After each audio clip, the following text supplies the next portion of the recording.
The November wind cut through Chicago's south side like broken glass, carrying with it the smell of Lake Michigan and the promise of an early winter. Elena Martinez pulled her worn coat tighter as she wiped down the last booth at Rosie's diner, her reflection barely visible in the rain-streaked windows. Outside, the streetlights flickered against the darkness of 10 p.m., casting long shadows across the empty parking lot. "You heading out, honey?" called Rosie from behind the counter, her voice raspy from 40 years of cigarettes she'd finally quit last spring. The older woman was counting the register, her weathered hands moving with practiced efficiency through bills and coins. Elena glanced at the clock, a vintage Coca-Cola piece that had hung on that wall since before she was born. "Just finishing up the last section. I'll take out the trash before I lock up." Rosie looked up, concern creasing her already lined face. "You sure? It's dark out there in this neighborhood." "I've done it 100 times, Rosie. I'll be fine." Elena managed a tired smile. She appreciated the concern, but after 6 years working double shifts at this diner, the routine was as familiar as breathing. Besides, she needed every hour of work she could get. Rent was due in 3 days, and she was still $200 short. "All right, but you call me when you get home, understand?" Rosie grabbed her purse from under the counter.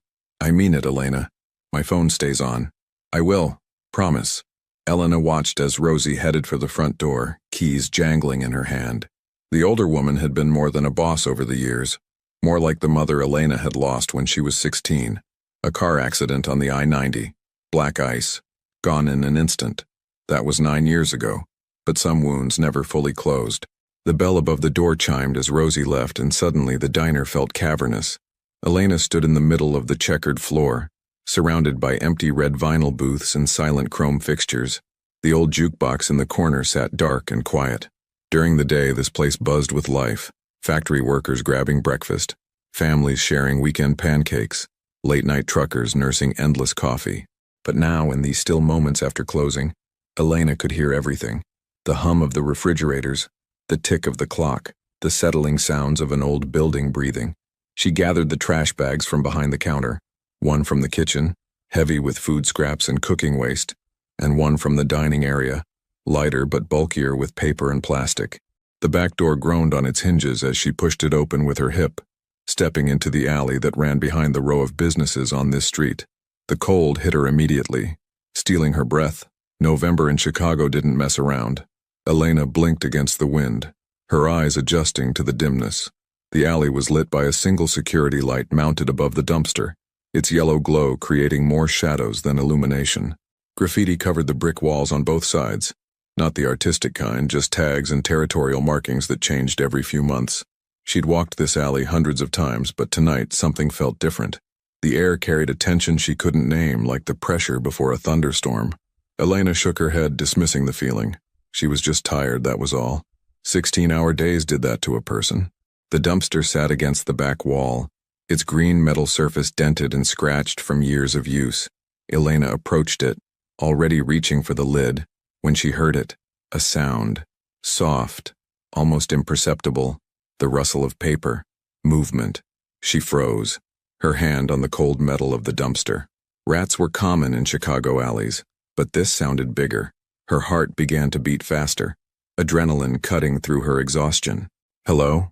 Her voice came out smaller than she intended, swallowed quickly by the wind. The movement stopped. Elena stood perfectly still, every sense heightened. She should go back inside, lock the door, call someone. That's what any sensible person would do. But curiosity, or maybe stubbornness, kept her feet planted. She'd dealt with raccoons before, even a stray dog once. Whatever this was, she could handle it. She took a step closer to the dumpster, then another. The security light flickered, and in that brief moment of clarity, she saw him. A man, not beside the dumpster, inside it. Elena gasped, stumbling backward, the trash bags falling from her hands. Her mind struggled to process what she was seeing. A grown man, wedged into the dumpster among the garbage, his hands clutching what looked like a half-eaten sandwich from today's lunch rush. His face was turned toward her, eyes wide with the same shock she felt. For a heartbeat, they both froze, predator and prey, though Elena couldn't tell which was which. Then he moved, trying to pull himself out of the dumpster, and that's when Elena saw the blood. His white shirt, once expensive by the look of it, was torn and stained dark. His face bore cuts and bruises, swelling around his left eye. His hands shook as he gripped the edge of the dumpster, and when he tried to stand, his leg buckled beneath him. "Please." His voice was rough, desperate. "Please don't scream." Elena's breath came in short gasps. Every instinct screamed at her to run, to get back inside, to call the police. This man was clearly in trouble, and trouble wasn't something she could afford in her life. She had enough of her own problems without inheriting someone else's. But she didn't run. Maybe it was the way he said please, not as a threat, but as a genuine plea. Maybe it was the look in his eyes, dark brown and exhausted, that spoke of someone who'd been running for so long they'd forgotten what it felt like to stop. Maybe it was because she recognized that look. She'd seen it in her own mirror after her parents died, when she'd had nowhere to go and no one to turn to. "Are you—" she started, her voice trembling. "Do you need help?" He stared at her, seeming to weigh whether to answer. Blood dripped from a cut above his eyebrow, tracking down the side of his face. He was shivering, she realized, and not just from fear. The temperature had dropped into the 30s, and his jacket, what remained of it, offered little protection. "I need—" he started, then stopped, as if unsure what he actually needed. His eyes darted past her to the mouth of the alley, checking for threats. "I need to disappear." Elena should have walked away right then. Those words, "I need to disappear," they weren't the words of someone with simple problems. They were the words of someone running from something serious, something dangerous. "Who's after you?" she heard herself ask, surprising herself with the question. He laughed, a bitter sound without humor. "Everyone." He tried again to climb out of the dumpster, wincing with each movement. His right hand clutched his left side where his shirt was darkest with blood. Elena made a decision that would change everything. She stepped forward, extending her hand. "Here, let me help you." He looked at her hand like it was a foreign object, something he couldn't quite comprehend. "Why would you help me? You don't know me." "No," Elena agreed, her hand still extended. "But I know what it's like to be hungry and hurt with nowhere to go." Something shifted in his expression. Surprise, perhaps, or disbelief that anyone could look at him in this moment and offer kindness instead of judgment. Slowly, carefully, he reached out and took her hand. His grip was strong despite his condition, and together they managed to get him out of the dumpster. He stood unsteadily, favoring his right leg, and Elena could see the full extent of his injuries. Besides the obvious cuts and bruises on his face, his shirt was torn open, revealing more bruising across his ribs. His expensive-looking pants were ripped at the knee, and one of his shoes was missing entirely. He was tall, she realized, maybe 6'2", with dark hair that had probably been neat once but now hung disheveled across his forehead. Despite the blood and bruising, she could see he was youngish, early 30s at most, with the kind of features that spoke of someone who was usually in control, usually commanding respect. The contrast between what he must have been and what he was now, standing in an alley eating from garbage, was jarring. "When did you last eat?" Elena asked quietly. "Real food, I mean." He thought about it, his brow furrowing as if the effort of remembering was too much. 2 days? 3? I don't... He swayed slightly and Elena instinctively reached out to steady him. "Okay," she said, making another decision that would have made Rosie lecture her for hours. "Can you walk?" "I think so." "Why?" Elena glanced toward the back door of the diner, then back at him. The wind picked up again and she watched him shiver violently. Whatever this man had done, whatever he was running from, he was human. He was cold and hurt and hungry, and she had the power to do something about that. "Come in," she whispered, the words carrying more weight than their simplicity suggested. "Dinner's still warm." He stared at her, and for a moment, she thought he might refuse, might disappear back into the shadows and leave her standing there, hand extended into empty air. But then his shoulders sagged, the weight of whatever he'd been carrying finally too much. "You're serious," he said, not quite a question. "The door's right there. I can get you food, clean up those cuts. No strings attached." Elena paused, then added, "But if you're going to hurt me, please just say so now and save us both the trouble." That bitter laugh again. "Lady, I couldn't hurt a fly right now if I wanted to. I can barely stand. Then let's get you inside before you fall over." Supporting him proved more difficult than Elena expected. He was heavy, all muscle and bone, and clearly in more pain than he wanted to show. Each step seemed to cost him, his breath coming in short gasps that might have been from broken ribs. They made it to the back door, and Elena managed to get it open while keeping him upright. The warmth of the diner's interior hit them immediately, and Elena heard him make a sound, relief mixed with something like grief. How long had he been out in the cold? How long had he been running? She guided him to the nearest booth, helping him slide onto the red vinyl seat. In the diner's fluorescent lighting, his injuries looked even worse. The cut above his eyebrow definitely needed stitches, and the bruising on his face had started to purple in earnest. But it was his eyes that caught her attention, exhausted beyond measure but also alert, constantly scanning the room, the windows, the doors, the eyes of someone who'd learned the hard way that danger could come from anywhere. "Stay here," Elena said, moving behind the counter. "I'm going to lock the front door and close the blinds." He nodded, watching her with that same wariness. She quickly moved around the diner, locking the door, flipping the closed sign, pulling down the old Venetian blinds that Rosie kept threatening to replace. Within minutes, the diner became a sealed bubble, cut off from the outside world. Elena washed her hands at the kitchen sink, then pulled out ingredients from the refrigerator. The grill was still warm from the evening rush, and she set to work with the efficiency of someone who'd cooked thousands of meals in this space. Eggs, bacon, hash browns, toast. Simple, filling, warm. The kind of meal that could bring someone back from the edge. While the food cooked, she grabbed the first aid kit from under the counter, a well-stocked box that Rosie insisted on maintaining because you never know when someone's going to cut themselves on something. She carried it to the booth, setting it on the table. "I'm going to clean those cuts," she said, not asking permission. She dampened a clean towel with warm water and antiseptic, then gently reached toward his face. He flinched, an instinctive reaction, then forced himself still. Elena worked carefully, dabbing at the cut above his eyebrow. He winced, but didn't pull away. "This should have stitches," she said quietly. "Can't go to a hospital." "I figured." She applied butterfly bandages, doing her best to pull the edges of the cut together. "I'm Elena, by the way." He hesitated, and she could see him calculating whether to give a real name or a false one. "Marco," he finally said. "Is that your real name? Does it matter?" "I guess not." She moved to the other cuts on his face, working with gentle efficiency. "Are you going to tell me what happened? Would you believe me if I said I fell down the stairs?" "No." "Smart." He was quiet while she worked, his eyes following her movements. "Why are you doing this?" Elena paused, considering the question. Why was she doing this? She had no good answer, nothing that would make sense to an outsider. "When I was 17, she said slowly, "I lived in my car for 3 months. My parents had died. I had no other family, and the foster system wasn't going to take someone my age. I worked at a gas station during the day, slept in the car at night, and tried to save enough for a deposit on an apartment." She returned to cleaning his wounds, but continued talking. "One night it was winter, cold like tonight. My car wouldn't start. Dead battery.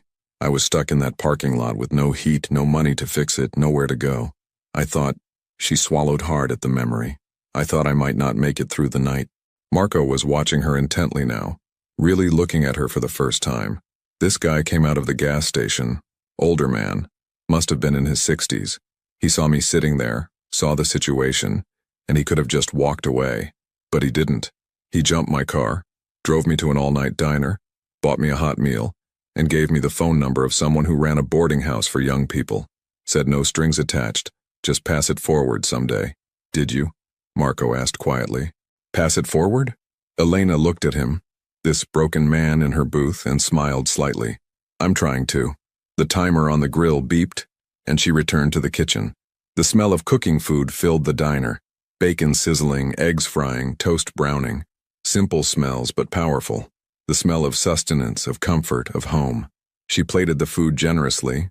This wasn't a time to be stingy, and brought it to the booth along with a large glass of water and a cup of coffee. Marco stared at the plate like it was a mirage that might disappear if he blinked. "Eat," Elena said simply, sliding into the booth across from him. He picked up the fork, his hand shaking slightly, and took a bite. Then another, and then he was eating in earnest. Not frantically, but with the focused intensity of someone who'd forgotten what real food tasted like. Elena watched silently, sipping her own coffee, giving him space. When he'd finished more than half the plate, he slowed down, taking a long drink of water. "Thank you," he said, and there was genuine emotion in those 2 words. "You have no idea what this means." "You're welcome." Elena wrapped her hands around her coffee mug, feeling its warmth. "Do you want to tell me what happened? Who did this to you?" Marco set down his fork, his expression hardening. "The less you know, the safer you are." I think we're past that point, don't you? I've already helped you. If someone's looking for you and they find out I fed you, gave you shelter. She let the sentence hang. He studied her, seeming to wage an internal battle. Finally, he sighed. What do you know about organized crime? Elena's stomach tightened. Only what I see in movies. Movies get it wrong, Marco said, his voice flat. They make it seem glamorous, exciting. The truth is darker, uglier. It's violence and fear and people who see other humans as tools to be used or obstacles to be removed. And you're part of that world, Elena said, not quite a question. Was, Marco corrected. I was born into it. My father ran operations on the South Side for 30 years. When he died 5 years ago, I took over. Not because I wanted to, but because it's what was expected. What I'd been groomed for since I was old enough to understand what my family really did. Elena tried to process this information. The man sitting across from her eating eggs and bacon in her diner ran organized crime operations. Should run, maybe. Past tense. What changed? Marco laughed that bitter laugh again. I did. Or I tried to. Turns out you can't just walk away from that life. They don't give you a retirement party and a gold watch. He touched the cut above his eye, wincing. I tried to go legitimate. Started moving money into legal businesses, cutting ties with the dirty operations. Thought I could transition everything clean over time. Someone didn't like that, Elena guessed. My second in command, Victor. Marco's jaw tightened just saying the name. He saw it as weakness, betrayal of everything we stood for. He convinced others that I'd lost my edge, that I was going to bring everything down. He paused, staring at nothing. 2 nights ago, they came for me. My own men, people I'd trusted with my life. How did you escape? Barely. Victor wanted it to look like a rival gang hit, so they took me to a warehouse near the docks. I managed to get free during transport, broke the driver's nose, jumped from a moving vehicle. Been running ever since. He gestured to his injuries. They've been hunting me. Every street, every business, every contact I have, they're all watching, waiting. Elena felt the weight of what he was telling her. This wasn't a simple story of someone down on their luck.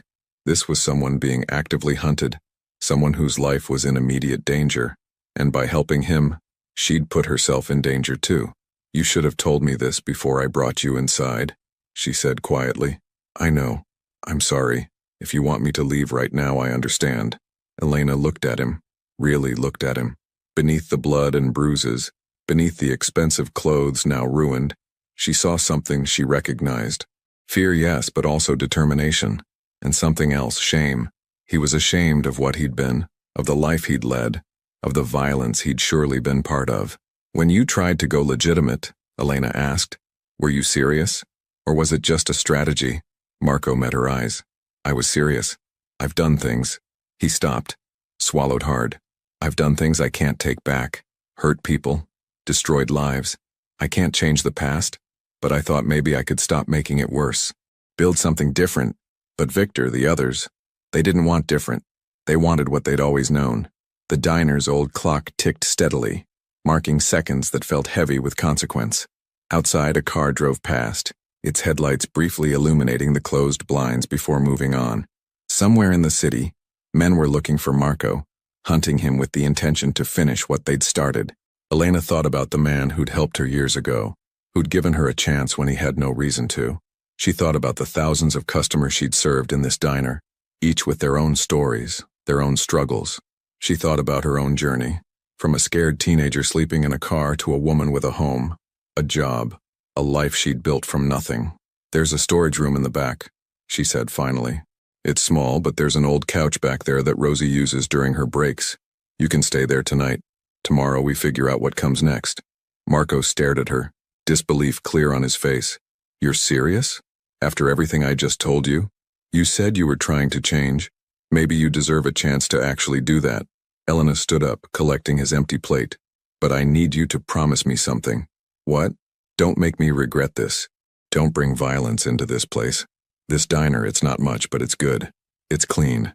People come here because it's safe, because it's predictable. If you staying here puts that at risk, I understand, Marco said, standing slowly, carefully. And for what it's worth, I promise no violence. If they find me, I'll leave before anything happens here. Elena nodded, then gestured for him to follow her. They moved through the diner, past the kitchen, to a door marked storage. Inside was exactly what she'd described. A small room lined with shelves holding supplies, and in the corner, an old brown couch that had seen better days. "It's not much," Elena said. "It's everything," Marco replied quietly. She brought him a blanket from the top shelf, clean but old, used for emergencies. "The bathroom's through there if you need it. There should be soap and clean towels under the sink." "Elena," Marco said as she turned to leave, "why are you really doing this?" She paused in the doorway, considering. "Because everyone should get a chance to be better than their worst moment. Because someone helped me once when they didn't have to. Because," she smiled slightly, "because dinner was still warm." She left him there, closing the door quietly behind her. In the main diner, she cleaned up the plate and cup, wiped down the surfaces, and tried to process what she'd just done. She'd brought a fugitive, a criminal, someone being actively hunted into her workplace, into a place she'd spent 6 years building trust and relationships. This could end badly. This could end very badly. But as Elena locked up the diner and stepped out into the cold November night, she couldn't bring herself to regret it.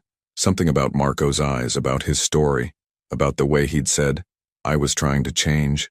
It had resonated with something deep inside her. She pulled out her phone to call Rosie as promised, but paused before dialing. What would she say? Everything was fine? That was technically true. Nothing had happened yet. Elena dialed the number. "Hey Rosie, it's me. I'm heading home now. Everything's locked up." "Good, good. You be careful walking to your car, honey." "I will. See you tomorrow." She ended the call and walked to her car, a 10-year-old Honda Civic that had seen better days but still ran. As she drove through Chicago's streets toward her small apartment, Elena couldn't shake the feeling that her life had just changed in ways she couldn't yet understand. In the diner's storage room, Marco lay on the couch, staring at the ceiling. The warmth, the food, the simple act of human kindness.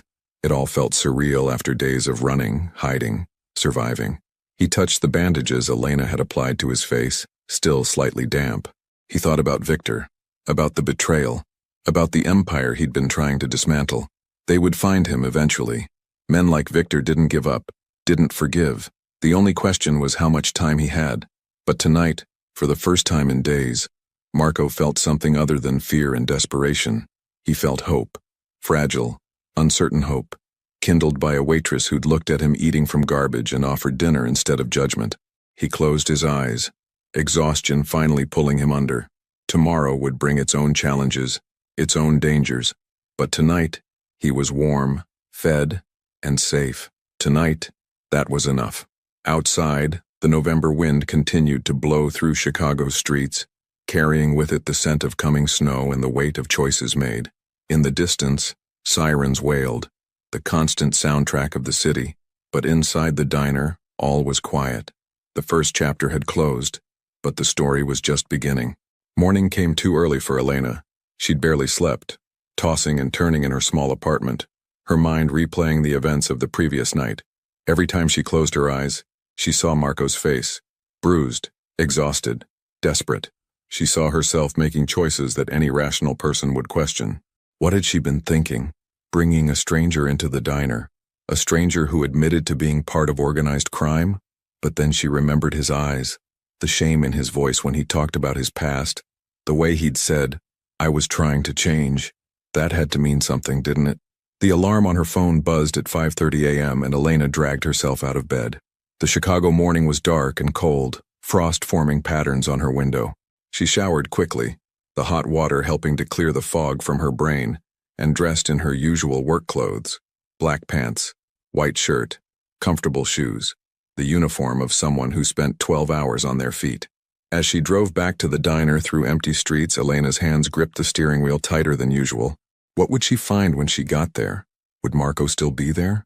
Would he have left in the night, disappearing as suddenly as he'd appeared? Part of her hoped he had. It would be simpler, safer. But another part, the part that had offered him help in the first place, hoped he was still there. The diner's parking lot was empty when she arrived at 6 a.m. She unlocked the front door, flipped on the lights, and stood for a moment in the familiar space.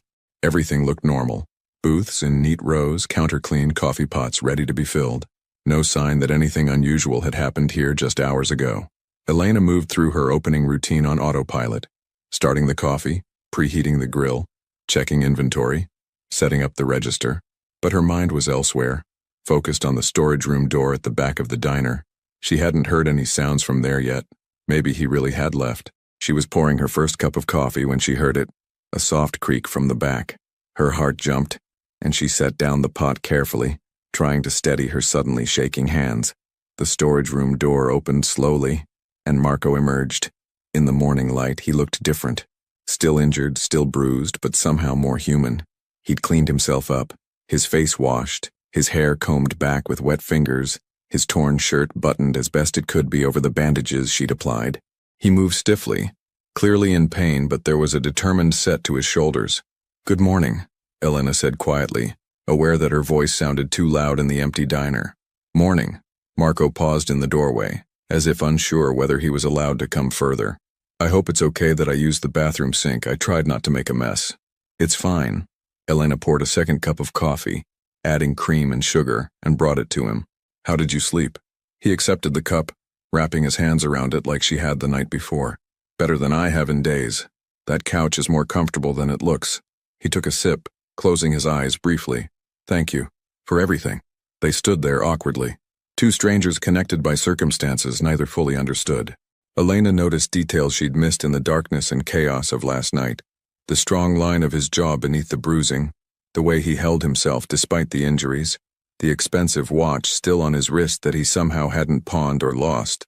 This was a man used to being in control, used to commanding respect, now reduced to accepting charity from a waitress. "I should go," Marco said finally, setting down the cup. "Before your boss arrives, before customers start coming. You've done more than enough, and the longer I stay, the more danger I put you in." "Wait," Elena heard herself say. "Have you eaten?" "Elena, it's a simple question. Have you eaten this morning?" He shook his head. "I'm not hungry." "That's not true. You're starving. I can see it." She moved toward the kitchen. "Sit down. Let me make you breakfast, and then we can talk about what happens next." Marco looked like he wanted to argue, but exhaustion and hunger won out. He carefully lowered himself into the nearest booth, the same one from last night, and watched as Elena worked. She fell into the familiar rhythm of cooking. Eggs, bacon, pancakes this time, hash browns. The diner would open in 30 minutes, and the first customers would start trickling in around 6:45. She had time, but not much. "Tell me about Victor," Elena said as she cooked, keeping her voice casual. "You're second in command. How long did you know him?" Marco was quiet for a moment. 15 years. He worked for my father first, came up through the ranks. When my father died and I took over, Victor was the logical choice to be my right hand. He knew the operations, knew the people, knew how everything worked. You trusted him. Completely. That was my mistake." Bitterness crept into Marco's voice. "I thought loyalty meant something in that world. I thought the years we'd worked together, the things we'd been through, counted for something. But I was wrong." Elena flipped the pancakes, watching them brown. "When did you realize he was going to betray you?" "Too late. I'd been making changes for about 6 months. Gradually, carefully. Selling off properties, cutting ties with certain operations, moving money into legitimate businesses. Victor voiced concerns, but I thought he'd come around eventually. I thought once he saw we could make just as much money legally, he'd understand. But he didn't. No. To him, to the others, what I was doing looked like weakness. In that world, weakness gets you destroyed. They started holding meetings without me, making decisions, questioning my judgment. I should have seen it coming, but I was so focused on the end game, getting out clean, that I missed the warning signs. The food was ready. Elena plated it and brought it to the booth, sliding in across from Marco. He stared at the breakfast like it was a feast. "Eat," she said simply. He did, more slowly this time than last night, savoring each bite. Elena sipped her coffee and watched the windows, watching the street outside gradually come to life. A delivery truck rumbled past. A jogger in bright workout gear ran by, breath visible in the cold air. Normal morning routines, oblivious to the drama unfolding inside this small diner. "Can I ask you something?" Marco said between bites. "Sure. Why aren't you more afraid?" Most people, they'd have called the police the moment they saw me. Or at least thrown me out, locked the doors, pretended they never saw anything. He set down his fork, looking at her with genuine curiosity. "But you brought me inside, fed me, let me sleep here. Why?" Elena considered the question. She'd been asking herself the same thing all night. "I told you about the man who helped me when I was living in my car. But I didn't tell you the whole story. I'm listening. After he gave me the phone number for the boarding house, I almost didn't call it. I was proud, stubborn. I'd survived 3 months on my own, and asking for help felt like admitting defeat. Elena wrapped her hands around her coffee mug, feeling the warmth seep into her palms. But it was getting colder, and I knew I wouldn't make it through another week. So I called. She paused, remembering that phone call, how her voice had shaken as she explained her situation to the woman who answered. The boarding house was run by this older couple, the Harrisons. They'd started it after their own daughter became homeless following a mental health crisis. They understood what it was like to fall through the cracks, to have nowhere to turn. They gave me a room, asked for minimal rent, and more importantly, they treated me like a person, not a charity case. That's where you stayed? For 2 years. Mrs. Harrison helped me get my GED, then helped me apply for community college. I took business classes at night while working during the day. I was going to own my own restaurant someday, have something that was truly mine. Elena smiled, but it didn't quite reach her eyes. That didn't work out. College was more expensive than I thought, even community college. I had to drop out after 3 semesters. But you ended up here, Marco said. That's something. It is. Rosie hired me 6 years ago when I needed a job desperately. The Harrisons had told me I could stay as long as I needed, but I wanted to be independent, wanted to prove I could make it on my own. Rosie took a chance on me. I had no experience, no references, nothing. She just saw someone who needed an opportunity.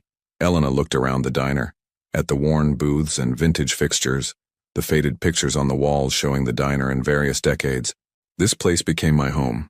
The regular customers became like family, and I learned that sometimes the smallest acts of kindness, letting someone prove themselves, offering a hot meal, giving someone a place to sleep, those acts can change everything.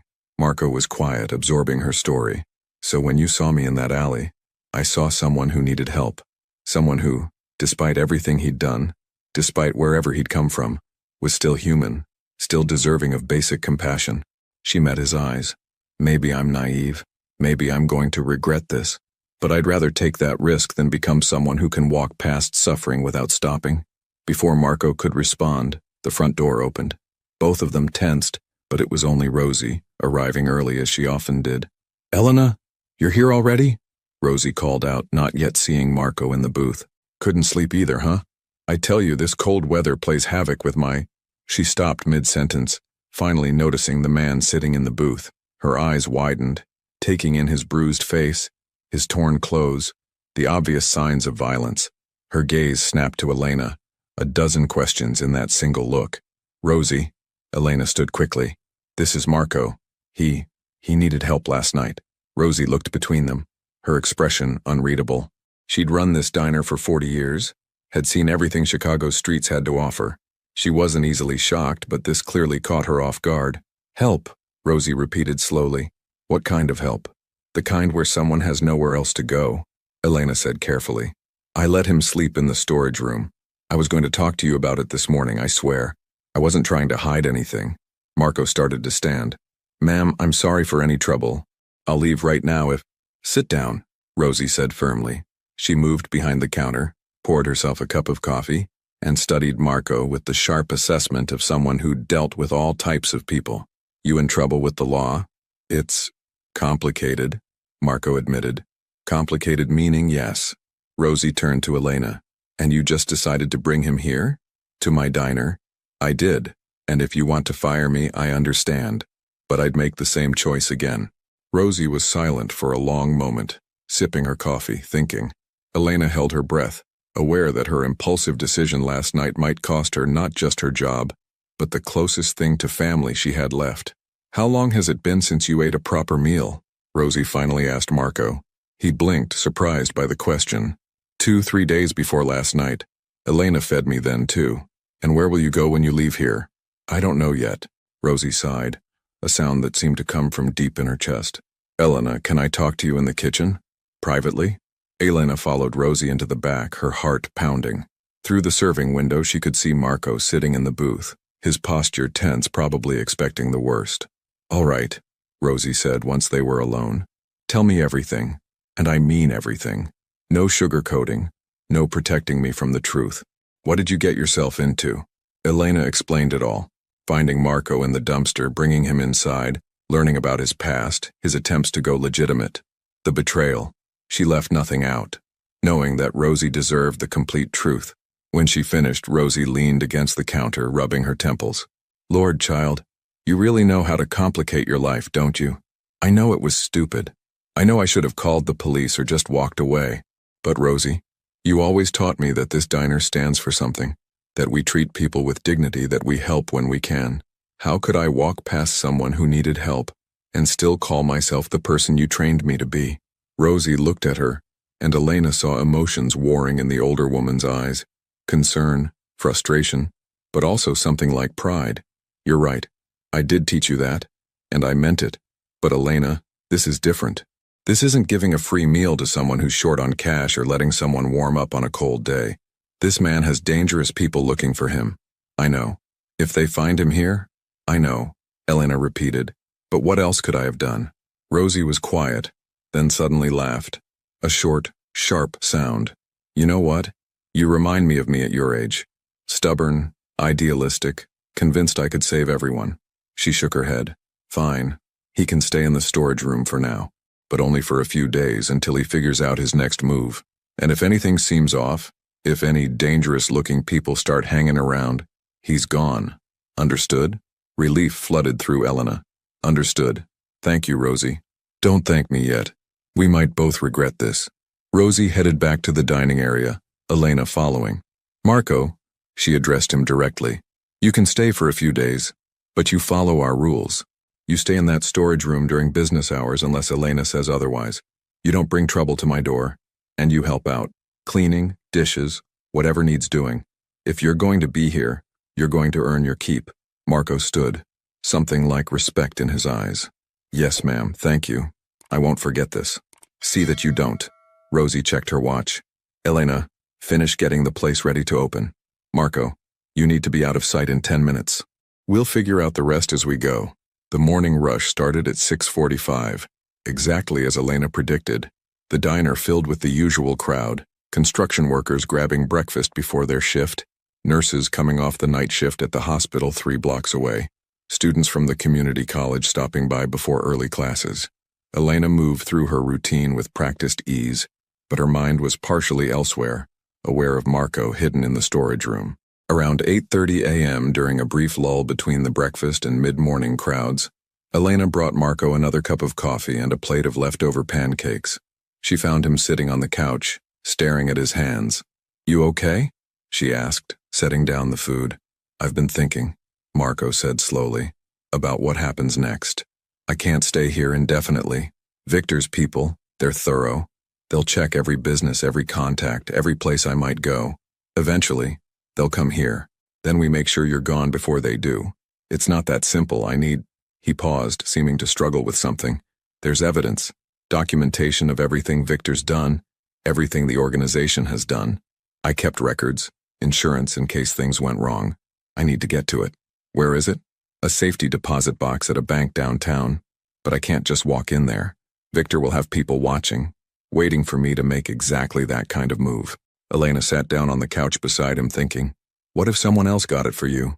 Someone he wouldn't expect? You mean you? Marco shook his head. Absolutely not. I won't put you in more danger than I already have. I'm already in danger, aren't I? You said yourself that if Victor finds out someone helped you, they're in trouble too. So either I'm at risk or I'm not. You can't have it both ways. Elena, listen to me. You need that evidence if you're going to have any chance of fixing this, right? Of proving what Victor did, maybe even going to the authorities? Yes, but then let me help. I'm just a waitress. No one would suspect me of being connected to you. I could go to the bank during my lunch break, get whatever's in that box and bring it back here. Simple. Marco looked at her like she'd suggested they rob the bank instead. It's not simple. There are procedures, security measures. You can't just access someone else's safety deposit box. What if you authorized me? Isn't there paperwork for that? He was quiet, considering. There is. I'd need to call the bank, add you as an authorized party. But Elena, if something goes wrong, if Victor's people are watching and they see you, then I'll handle it. I've been taking care of myself for a long time, Marco. I'm not helpless. She could see him wrestling with the decision, weighing risks against necessity. Finally, he nodded. Okay, but we do this carefully. I'll call the bank when they open, set everything up. You go during the busiest time of day when there are lots of people around. Safety in numbers. And if anything feels wrong, you walk away. You don't try to be a hero. Deal. They spent the next hour planning. Marco explained exactly what was in the safety deposit box. A USB drive containing financial records, communications, evidence of illegal activities. Everything he'd collected over the years, not quite knowing why, but some instinct telling him he might need it someday. Why did you keep all this? Elena asked. If you were part of it, these records incriminate you too. I know, but I think part of me always knew I wanted out. Keeping the records was like keeping a door open. A way to leave if I ever found the courage. He looked at his hands again. My father used to say that in our world, information is power. The more you know, the more protected you are. I never thought I'd use it like this, though. At 11 a.m. during the late breakfast lull, Marco used Elena's phone to call the bank. She listened to his side of the conversation, noting how his voice changed. More formal, more authoritative. The voice of someone used to being obeyed. Yes, I need to add an authorized party to my safety deposit box. Elena Martinez. She'll be coming by this afternoon. Yes, I understand there's a fee. Thank you. He hung up and handed the phone back to Elena. It's done. They'll have your name at the front desk. You'll need your ID, and they'll verify with me before giving you access. The box number is 847. 847, got it. Elena, I mean it. If anything seems wrong, I know. Walk away. You've told me 3 times. He managed a slight smile. I'm not used to relying on other people for help. Especially not people who have no reason to help me. You'll get used to it. The lunch rush started around 11:30 and Elena threw herself into work. Rosie noticed her distraction and gave her a sharp look but said nothing. The diner filled with office workers from nearby buildings, delivery drivers, and the usual collection of regulars who came for Rosie's famous meatloaf. At 1 p.m. during the post-lunch lull, Elena told Rosie she needed to run an errand. Rosie's eyes narrowed, but she nodded. Be careful. I will. Elena changed out of her work shirt into a plain sweater she kept in her locker, trying to look more like a regular customer than a waitress. She told Marco she was leaving, saw the worry in his eyes, and gave him what she hoped was a confident smile. The bank was only 6 blocks away, close enough to walk despite the cold. Elena kept her head down, moving with purpose, trying to look like someone on a normal errand. She couldn't shake the feeling of being watched, though every time she turned around there was nothing suspicious. Just people going about their day. The bank was busy, which was good. Elena joined the line, waiting her turn, trying to control her breathing. This was simple. Walk in, show ID, access the box, walk out. Nothing to it. Next, please. Elena approached the desk, where a woman in her 50s with glasses and a nameplate reading Mrs. Chen smiled professionally. Hi, I need to access a safety deposit box. Number 847. I should be on the authorized list. Elena Martinez. Mrs. Chen typed on her computer, reviewing the information. Ah yes, Mr. Castellano called earlier. I'll need to see your ID, please. Elena handed over her driver's license, watching as Mrs. Chen compared the photo to her face, then made a few notes. Everything appears to be in order. If you'll follow me, please. They went through a secure door, down a hallway lined with more safe deposit boxes than Elena had imagined existed. Mrs. Chen used 2 keys, one from her desk, one that Marco had told Elena would be taped under the couch in the storage room, which she'd retrieved earlier, and opened box 847. Inside was a single USB drive exactly as Marco had described. Take your time, Mrs. Chen said. Just let me know when you're finished. Elena pocketed the drive, her heart racing. I'm done, actually. Thank you. The walk back to the diner felt longer than the walk there. Every car that slowed down, every person who looked at her twice, sent adrenaline spiking through her system. But she made it back without incident, pushing through the diner's door with relief. Marco was in the storage room, pacing like a caged animal. When Elena appeared with the USB drive, the relief on his face was palpable. Any problems? He asked immediately. None. It was easy. Elena handed him the drive. What now? Marco held the small device like it was made of gold. Now I have leverage. Evidence. A way to fight back instead of just running. He looked at Elena. I need to contact someone. Someone I trust who's not part of Victor's circle. A lawyer I used for the legitimate businesses I was trying to build. You can use my phone. Thank you, but I should do this from somewhere else. Using your phone could create a trail back to you. Marco paused. There's a payphone 2 blocks from here outside the convenience store. Do those still work? Elena almost laughed. Barely, but yes. You want to go now? After the dinner rush when it's dark? Less chance of being recognized. They waited, the hours crawling by. Elena worked the evening shift, serving regulars who asked about her day, making small talk, pretending everything was normal. But inside, her nerves felt stretched thin. It was nearly 8 p.m. when the dinner crowd finally thinned. Rosie had left at 7, trusting Elena to close up as she often did. Marco emerged from the storage room wearing a jacket Elena had grabbed from the lost and found. Not a perfect fit, but better than his torn clothes. Ready? Elena asked. As I'll ever be. They left through the back door, moving quickly through the alley. The November night was bitter cold, and Elena pulled her coat tighter. The payphone was where she remembered, attached to the wall of a convenience store, somehow still functional in an age when everyone had cell phones. Marco picked up the receiver, fed coins into the slot, and dialed a number he apparently had memorized.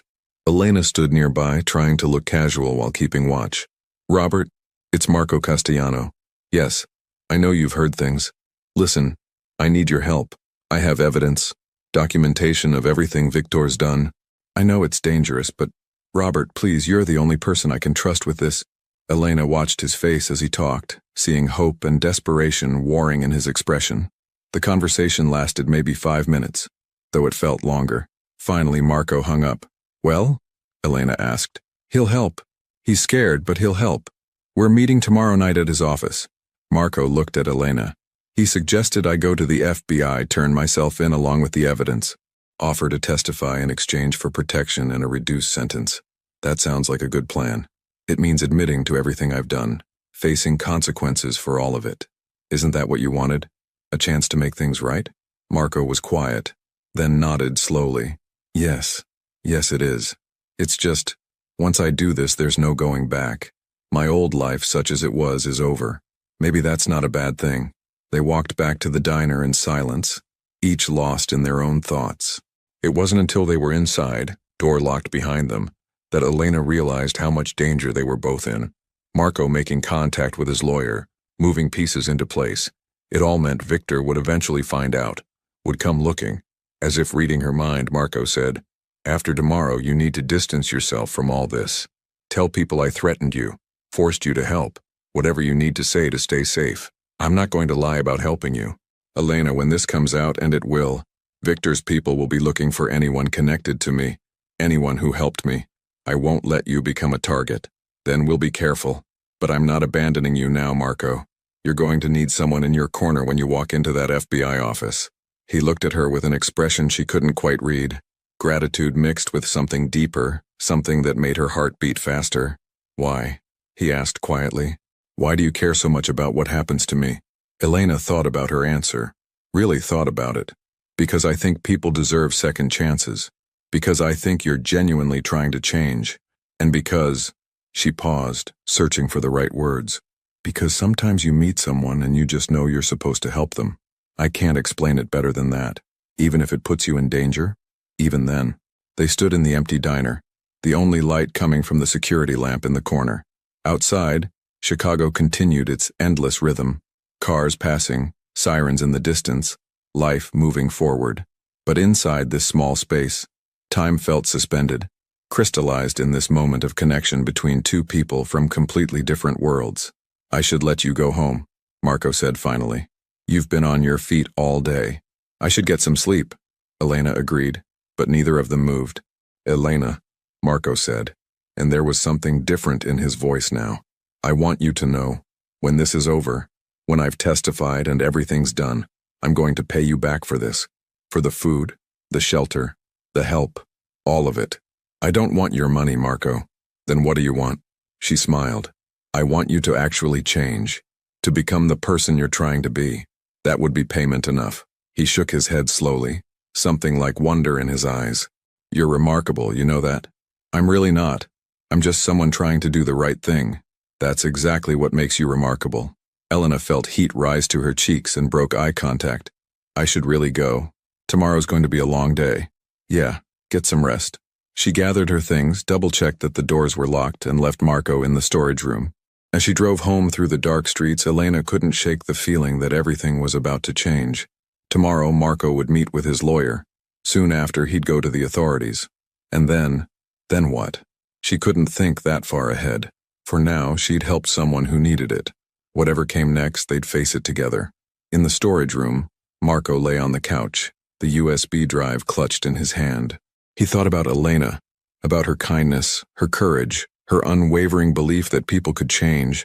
He thought about the life he'd lived, the choices he'd made, the harm he'd caused. Tomorrow, he would begin the process of making it right, of facing consequences and accepting responsibility. It wouldn't erase the past, but it might create the possibility of a different future. For the first time in years, Marco felt something he'd almost forgotten: hope. Outside, the Chicago night pressed against the windows, cold and indifferent. Somewhere in the city, Victor was planning, searching, hunting. The danger was real and growing closer. But tonight, in this small diner on the south side, two unlikely allies had forged a bond that would be tested in ways neither could imagine. The second chapter had closed, but the story was far from over. Tomorrow would bring new challenges, new risks, and decisions that would reshape both their lives forever. The next morning started with tension. Elena arrived at the diner to find Marco already awake, nervous energy radiating from him. Tonight was the meeting with his lawyer, his chance at redemption. "You okay?" Elena asked, pouring coffee. "Just anxious. This could change everything." The breakfast rush proceeded normally until 9 a.m., when two men in dark suits entered. Elena's stomach dropped. They didn't look like regular customers. Too alert, too focused. They sat at the counter ordering coffee they barely touched while their eyes scanned everything. One of them pulled out a photo. "Excuse me, miss. Have you seen this man?" Elena's heart pounded as she looked at Marco's picture. She forced herself to stay calm, shaking her head. "No, sorry. Lots of people come through here, though." The men exchanged glances. "If you do see him, call this number. There's a reward." They left a card and departed. Through the window, Elena watched them check the alley, the same alley where she'd found Marco. The afternoon sun cast long shadows across the diner as Elena cleaned tables with mechanical precision. Her hands moved automatically. Wipe, spray, wipe again. But her mind was miles away, replaying the morning's encounter with Victor's men over and over like a movie stuck on repeat. They knew. Maybe they didn't know Marco was here specifically, but they were close. Too close. The way those men had studied the diner, the alley, the surrounding buildings, they were narrowing their search, eliminating possibilities one by one. It was only a matter of time. Marco's meeting with his lawyer was scheduled for 8 p.m. at Robert's downtown office. 6 more hours. Could they make it 6 more hours without being discovered? "Elena, honey, you've wiped that same table 3 times now." Rosie's voice cut through her thoughts. The older woman stood behind the counter, concern etched deep in the lines of her face. "Talk to me. What's going on?" Elena set down her cloth and moved to the counter, keeping her voice low despite the diner being relatively empty. Just 2 customers in corner booths, both absorbed in their phones. Victor's people were here this morning, showing Marco's picture, asking questions. Rosie's expression hardened. "What did you tell them?" "That I hadn't seen him. They believed me, I think." "But Rosie, they're searching systematically. They'll be back or they'll send others. And if they find him here, then we make sure he's gone before that happens." Rosie pulled out her phone, checking the time. "When's his meeting?" 8 o'clock. Downtown. That's rush hour. Lots of people on the streets, lots of movement. Good. Rosie drummed her fingers on the counter, thinking. "My nephew, Tommy, he drives for a rideshare company. He owes me a favor. I could have him pick Marco up from the back alley, drive him to the meeting. No connection to you, no trail leading back here." Relief flooded through Elena. "Would he do that? For me?" "Yes. He's a good kid. Keeps his mouth shut." Rosie was already dialing. "Tommy, it's Aunt Rosie. I need a favor and I need you to not ask questions." While Rosie arranged transportation, Elena checked on Marco. She found him in the storage room, pacing like he had been all day. The USB drive sat on the small table, next to a notepad where he'd been writing, preparing what to say maybe, or documenting last-minute details he'd remembered. "There's a development," Elena said, and explained about Rosie's nephew. Marco listened, then nodded slowly. "That's smart. Better than walking out the front door or calling a cab that could be traced." He paused, studying her face. "You look worried." "I am worried. Those men this morning. Marco, they're not going to give up. Even after you testify, even after Victor's arrested, there will be others. People who feel betrayed, who want revenge. I know. He moved to the small window, peering through the gap in the curtain at the alley outside. That's why witness protection exists. New name, new city, new life. I'll disappear. The words hit Elena harder than she expected. Of course he would disappear. That was the point. The only way he'd be safe. But somehow, in the chaos of the last 2 days, she hadn't fully processed what that meant. Marco would walk out of her life as suddenly as he'd entered it, and she'd never see him again. That's good, she managed to say. That you'll be safe. He turned from the window and something in his expression suggested he understood what she wasn't saying. Elena, these past 2 days, I know it's been complicated and dangerous, but you've given me something I didn't think I'd ever have again. What's that? Hope. A reason to believe that change is actually possible. That I'm not defined forever by the worst things I've done. Marco crossed the small room, standing close enough that she could see the fading bruises on his face, the cuts that were starting to heal. I won't forget that. I won't forget you. You don't have to. Yes, I do. Because when I'm in witness protection, starting over somewhere new, I'm going to remember that someone believed I was worth saving. That's going to matter on the hard days. Elena felt tears prick her eyes and blinked them back. This wasn't the time for emotion. They still had hours to get through, and she needed to stay focused. We should go over the plan again. Make sure we haven't missed anything. They spent the next hour reviewing every detail. Tommy would arrive at 7:30, pulling into the alley behind the diner. Marco would leave through the back door, get in the car, and Tommy would drive him to Robert's office building downtown. Robert would be waiting, along with a federal agent he'd already contacted. Someone he trusted. Someone who specialized in organized crime cases. Marco would hand over the USB drive, make his statement, and formally request witness protection in exchange for his testimony against Victor and the entire organization. If everything went according to plan, he'd be in federal custody by 9 p.m., safe from Victor's reach. What if something goes wrong? Elena asked. What if Victor's people are watching the lawyer's office? Robert's smart. He'll have thought of that. And once I'm with federal agents, even Victor won't risk an attack. It would bring too much attention, too much heat.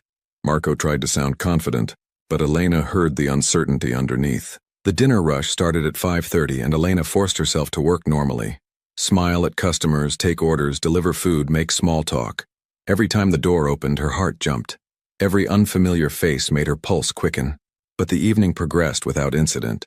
Just regular people eating regular meals, unaware of the drama unfolding in the storage room.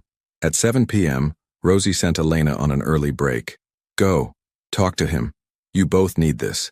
Elena found Marco dressed in clean clothes, a pair of jeans and a button-down shirt from the Lost, and found that actually fit reasonably well.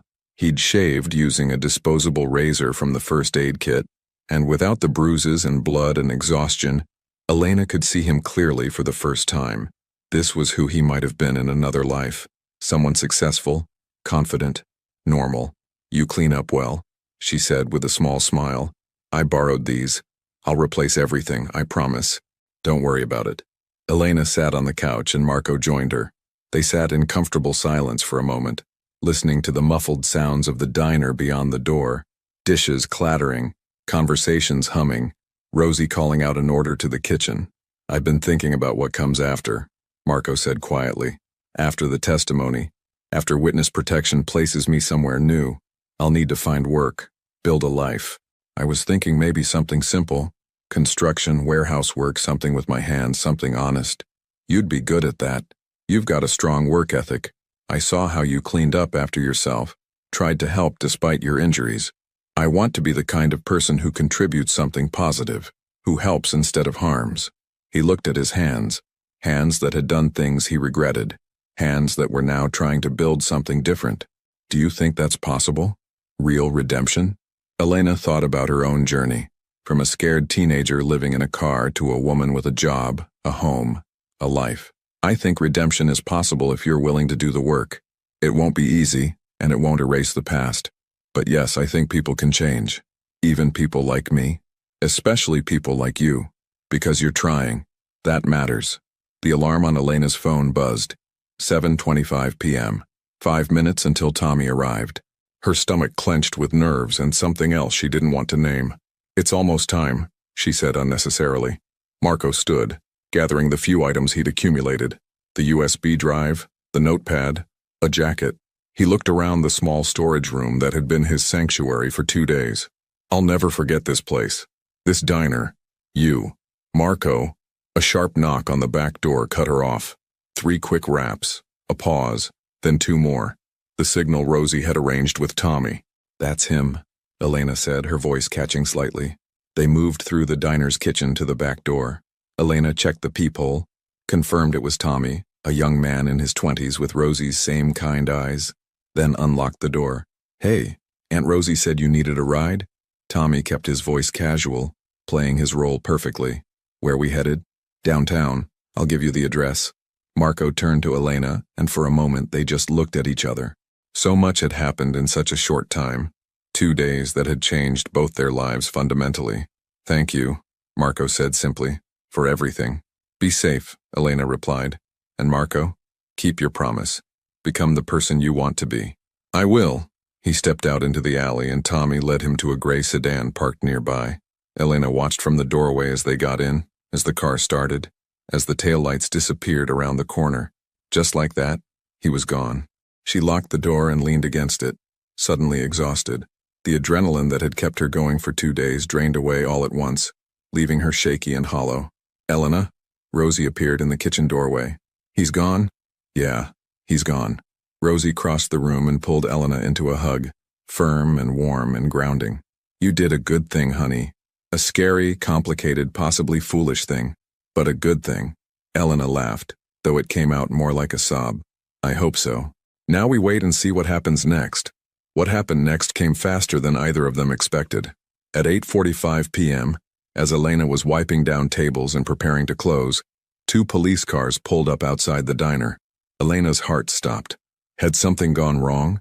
Had Victor's people intercepted Marco before he reached safety?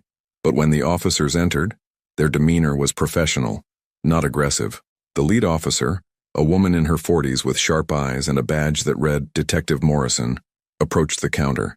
Good evening. I'm looking for Elena Martinez. That's me. Elena's voice came out steadier than she felt. I need to ask you some questions about Marco Castellano. We have reason to believe you may have had contact with him in the last 48 hours. Elena glanced at Rosie, who gave a small nod of encouragement. Am I under arrest? Not at this time, but we do need your statement. Would you be willing to come to the station voluntarily?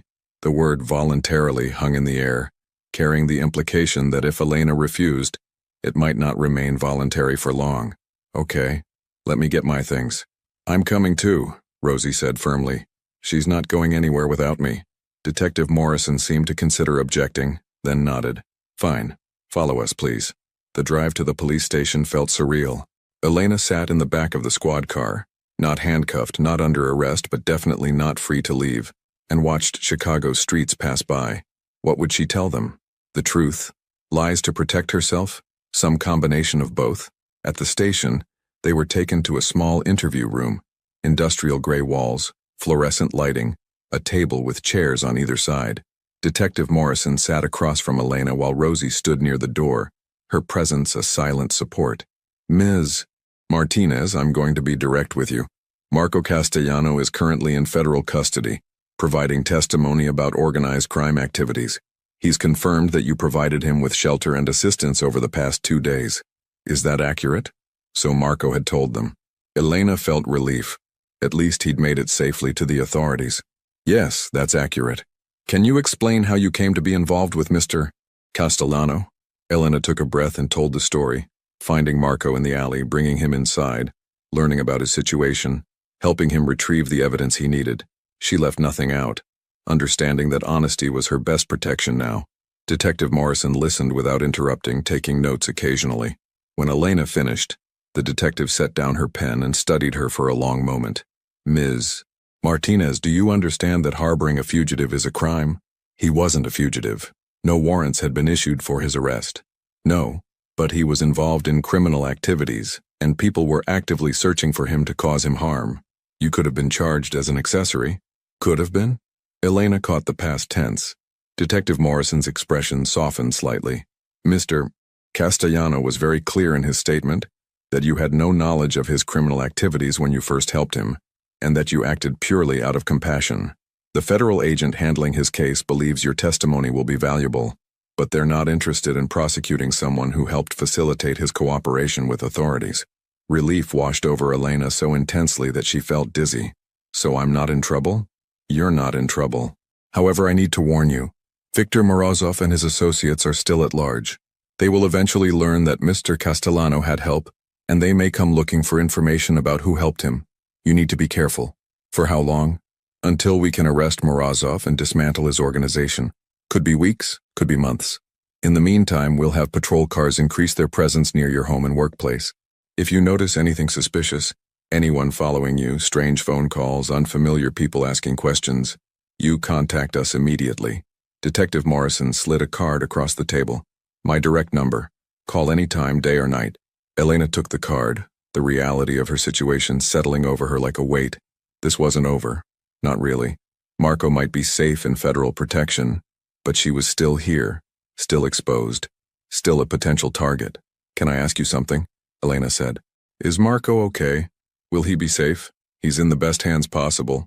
Witness protection is very effective when people follow the rules. He'll have a new identity, a new location, a chance to start over. Detective Morrison stood. You're free to go, Ms. Martinez. Thank you for your cooperation. Rosie drove Elena home, both of them quiet, processing everything that had happened. When they pulled up outside Elena's apartment building, Rosie turned to her. You going to be okay tonight? You can stay at my place if you don't want to be alone. I'll be okay. I just need to sleep for about 12 hours straight. Call me if you need anything. And Elena, I'm proud of you. What you did was risky and probably crazy, but it was also brave. Not everyone would have helped like you did. Elena hugged her, grateful beyond words for this woman who'd become family. Thank you, Rosie, for everything. Inside her apartment, Elena locked the door, checked all the windows, and finally allowed herself to collapse on her couch. The adrenaline was completely gone now, replaced by bone-deep exhaustion. She should eat something, shower, do all the normal evening routines. Instead, she pulled a blanket over herself and stared at the ceiling, thinking about Marco somewhere in federal custody, probably being interviewed, documented, processed into a system that would erase his old identity and create a new one. Would he think about her? About the diner? About the kindness that had been shown when he'd hit his lowest point? She hoped so. She hoped he'd carry that forward, use it as fuel for the new life he was trying to build. Elena's phone buzzed. A text from an unknown number. This is Robert Chen, Marco's attorney. He asked me to tell you that he's safe and grateful. The process is going well. He also wanted you to know that he meant what he said. He won't forget. Elena read the message 3 times, then saved the number before responding. Thank you for letting me know. Please tell him good luck. She set the phone aside and closed her eyes. Tomorrow she'd return to the diner and try to resume her normal life. But nothing would be truly normal again. She'd crossed a line, taken a risk, and in doing so, had discovered something about herself, that she was capable of more courage than she'd known, more compassion than was probably wise. Sleep came eventually, deep and dreamless. 6 months later, spring arrived in Chicago with tentative warmth and the promise of renewal. The diner's windows were open, letting in fresh air and the sounds of the city coming back to life after a long winter. Elena moved through the breakfast rush with practiced ease, her rhythm so familiar now that she could almost do it in her sleep. The diner had become busier over the past months. Somehow word had gotten around that this was a place where people were treated with dignity, where compassion mattered more than profit. Rosie joked that they needed to hire another waitress, but Elena could tell she was pleased. The events of November had faded somewhat, though not entirely. Victor Morozov had been arrested in January, along with 8 other high-ranking members of his organization. The news had covered the story extensively, how an insider had turned against the crime syndicate, providing evidence that led to multiple convictions. Marco's name had been mentioned, though details about his cooperation and whereabouts were kept confidential. Elena had been interviewed twice more by investigators, but after Victor's arrest, the attention had died down. The increased police patrols near the diner had gradually decreased until life returned to something approaching normal, but Elena hadn't forgotten. She thought about Marco often, especially on cold nights when she took out the trash and remembered finding him in that alley. She wondered where he was now, what name he used, what kind of work he'd found. She hoped he was happy, or at least content. She hoped he was becoming the person he'd wanted to be.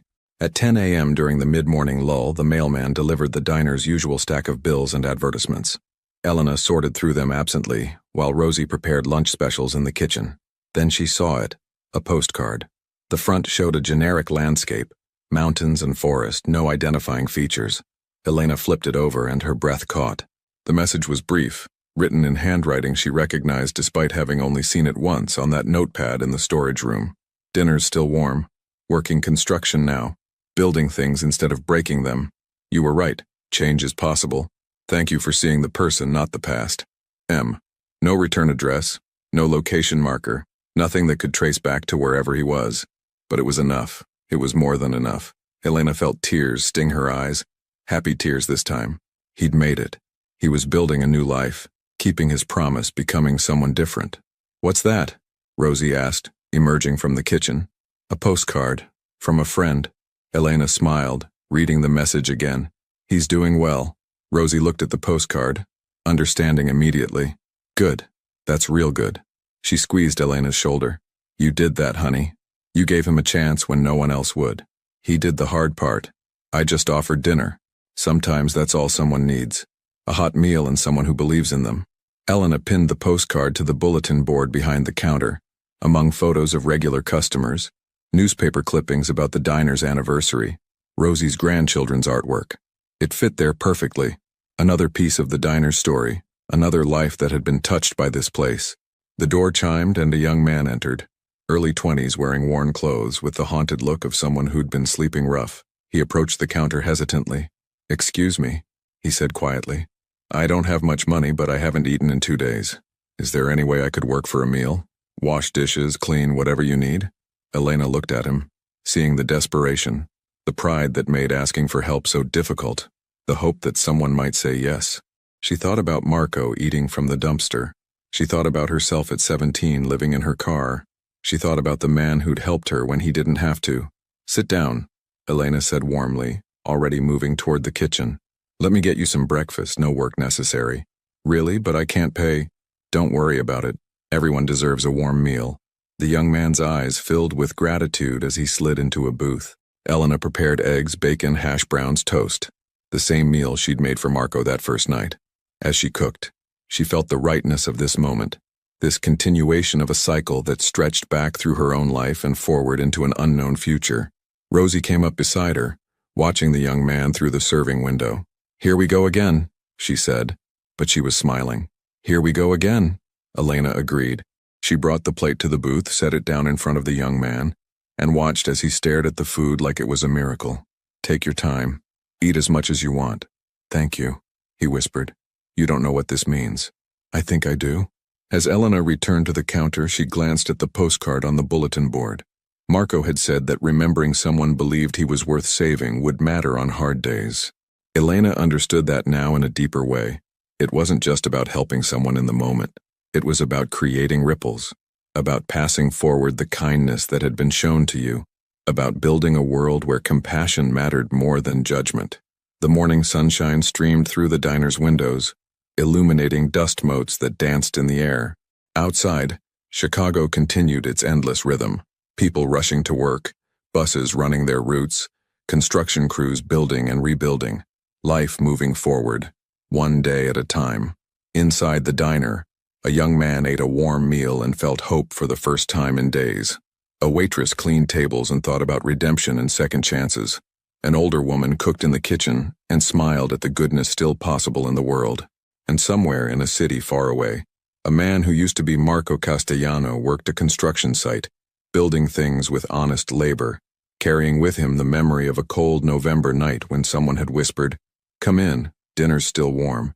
The story that had begun with an act of compassion in an alley had transformed into something larger, a reminder that everyone deserves a chance to be better than their worst moment, that kindness creates ripples that extend far beyond what we can see, and that sometimes the most radical thing we can do is look at someone who's fallen and offer them a hand up instead of judgment. Elena wiped down the counter, served coffee to arriving customers, and felt at peace. She didn't know what the future held, but she knew this. She would continue to do what she could, help who she could, and believe in the possibility of change, because dinner was still warm, and it always would be.